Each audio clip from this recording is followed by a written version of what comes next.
மனிதர்கள்ல கெட்டவர் யாருன்னு நாங்க ஸல்லல்லாஹு அலைஹி வஸல்லம் காலையில மனைவியோடு சண்டை போட்டு மனைவிக்கும் அவருக்கும் மோதல் வந்து மனைவியை அடிச்சு மனைவியை கஷ்டப்படுத்தி விட்டு அதே மனைவியோடு மாலையில் வாழ்கிறார் இல்லையா, அவர் எப்படிப்பட்ட மனிதர் என்று கேட்கிறார்கள்.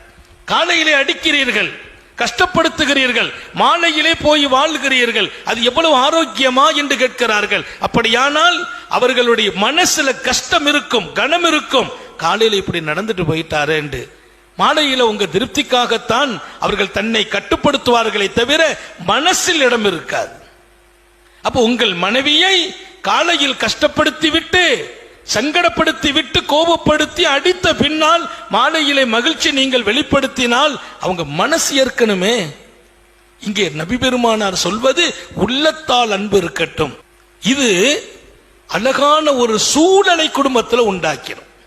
இன்னைக்கு குடும்பங்கள் கசந்து போய் இருக்குது, குடும்பங்கள்ல வருத்தங்கள் கூடிக்கிட்டே இருக்குது, பிரச்சனை கூடிக்கிட்டே இருக்குது, சந்தோஷமா வாழ்ற குடும்பம் ரொம்ப குறைந்து போச்சு.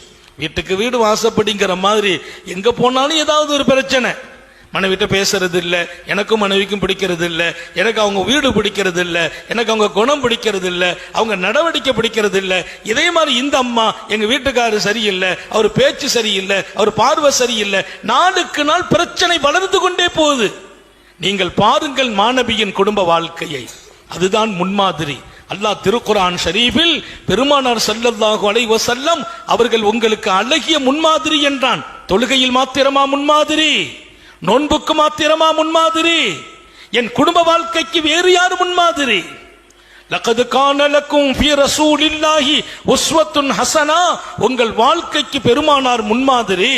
அப்ப நான் முன்மாதிரியாக நபியை என் குடும்ப வாழ்க்கையில் எடுக்க வேண்டுமா இல்லையா? குடும்பத்தை கசப்பாக்கிற கூடாது, வருத்தம் நிறைந்த சூழலை வீட்டில் உண்டாக்க கூடாது. முஹம்மது ரசூலுல்லாஹ்வை பாருங்கள், மனைவியோடு பேசாமல் இருந்ததில்லை. அன்னை ஆயிஷா சொல்வார்கள், நாங்கள் முகம் சுளிக்கும் வாழ்க்கை மாநபி வாழ்ந்ததில்லை, எங்களை குறை சொன்னதில்லை, எங்களை திட்டியதும் இல்லை, எங்களை அடித்ததும் இல்லை. மா தரபனி ஒமா ஷதமனி, ஒரு நாளும் என்னை திட்டியதில்லை. என் அன்பு சகோதரர்களுக்கு சொல்கிறேன், இங்கேதான் நபியின் சுன்னத் இருக்கிறது. என்னை திட்டியதில்லை, என்னை அடித்ததில்லை. நபி அவர்கள் தங்கள் கரத்தால் யாரையும் அடித்ததில்லை. அல்லாஹு அக்பர். ஆட கூட அடிக்க மாட்டாங்களாம். முகம் சுளிக்க நடந்ததில்லை. எவ்வளவு பெரிய வாழ்க்கை!